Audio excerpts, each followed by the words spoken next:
গোলাঘাটৰ ভাৰত বাংলাদেশ সীমান্তৰ সত্ৰশালত ভয়ংকৰ অগ্নিকাণ্ড জুইত ভস্মীভূত দুখনকৈ দোকান এঘণ্টাৰ পিছত অগ্নি নিৰ্বাপক বাহিনীৰ গাড়ী উপস্থিত হোৱাক লৈ উত্তেজনা নিশা ১:৩০ বজাত নিশা পোহৰৰ দায়িত্ব থকা আৰক্ষী জুই দেখি চিঞৰ বাখৰ কৰে স্থানীয় ৰাইজ গোট খাই বাল্টিৰে পানী দি জুই নুমাবলৈ চেষ্টা কৰে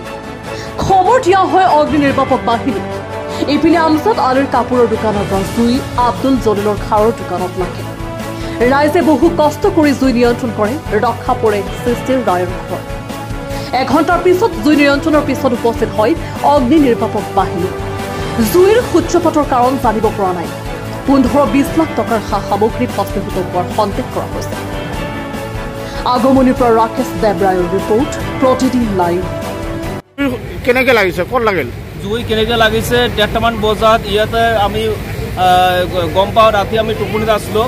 পিছত ৰাইজৰ চিঞৰ বাখৰ শুনা পাই আমি ওলাই আহিছোঁ আমি বাল্টি আদি কৰি বাঁহ বেত আদি কৰি লৈ আহি উপস্থিত হওঁ আৰু ইয়াত ৰাইজে গোট খাইছে আৰু ইয়াতে ফায়াৰ ব্ৰিগেডক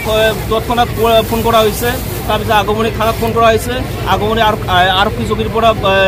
পুলিচ বাহিনী আহিছে তাৰ লগত আমাৰ স্থানীয় BSF কেম্পৰ পৰা BSF ওলাই আহিছে ১ ঘণ্টামান পিছতে ইয়াতে উপস্থিত হৈছে যেতিয়া এটা দোকানত প্ৰথমতে এটা দোকানত জুই লাগিছিল কাপোৰৰ দোকানখনত তাৰপিছতে আৰু দ্বিতীয় দোকানখনত সেই অগ্নি সংলগ্ন হয় তাৰপিছতে ফায়াৰ ব্ৰিগেড ১ ঘণ্টা পিছত আহি উপস্থিত হয় এতিয়া দুটা দোকান ভস্মীভূত হৈছে কাৰ দোকান ইয়াতে আমজাদ আলী প্ৰথমতে জুই লাগিছে আমজাদ আলীৰ দোকানত তাৰপিছতে জুই লাগিছে আমাৰ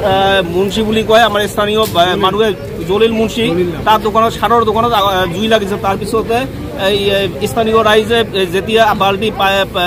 পানী আদি কৰি জুই নুমুৱাৰ কাৰণে চেষ্টা চলাইছে তেতিয়া দ্বিতীয় দোকানখনত খনৰ পিছত আৰু বহুখিনি দোকান আছে কম্পিউটাৰৰ দোকান আছে আৰু গালামালৰ দোকানো আছে সেই দোকানখিনি ৰক্ষা পৰে তাৰপিছতে ফায়াৰ ব্ৰিগেড আহি এই জুইখিনি নুমুৱাই ৰাখি এতিয়া আমি দাবী জনাইছোঁ যে ১ ঘণ্টাৰ পিছত আহি ফায়াৰ ব্ৰিগেডে আহি উপস্থিত হৈছে আমি দাবী জনাইছোঁ যে আমাৰ স্থানীয়ভাৱে এটা ফায়াৰ ব্ৰিগেডৰ এটা ব্যৱস্থা কৰিব লাগে যাতে আমাৰ স্থানীয় যিবিলাক আছে আমাৰ এনেকুৱা দুৰ্ঘটনা হয় যাতে এই দুৰ্ঘটনাৰ পৰা আমি ৰক্ষা পাওঁ তাৰ পৰা আমি আমাৰ